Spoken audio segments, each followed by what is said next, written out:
e ben ritrovati con l'informazione flash di New Sicilia. Vediamo insieme le notizie più rilevanti della mattina.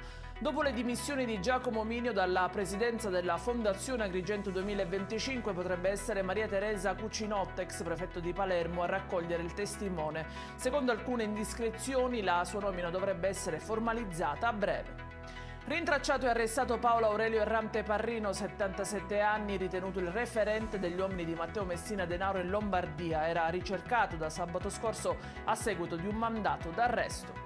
Giallo tra le campagne agrigentine di Sciacca, dove è stato ritrovato senza vita il corpo di un agricoltore 58enne all'interno di un pozzo.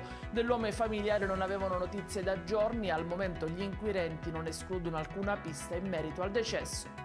E ci spostiamo a Caltanissetta, dove stamani si è verificato un drammatico incidente sulla provinciale 11 che collega Gela a Niscemi. Una bambina di 9 anni ha perso la vita, era a bordo di una Fiat Panda guidata dalla madre, una 36enne anche lei in condizioni gravi, e i suoi 2 fratellini rimasti feriti in maniera lieve.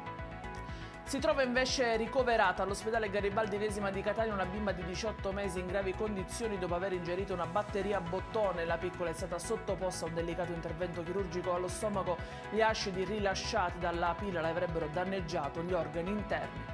Ed è tutto per questa edizione. Vi ricordo come sempre che i dettagli su queste notizie e molte altre li trovate sul nostro sito www.newsicilia.it e sui nostri canali social. Grazie per averci seguito, appuntamento più tardi alle 19:30 con nuovi aggiornamenti. Arrivederci e buona giornata.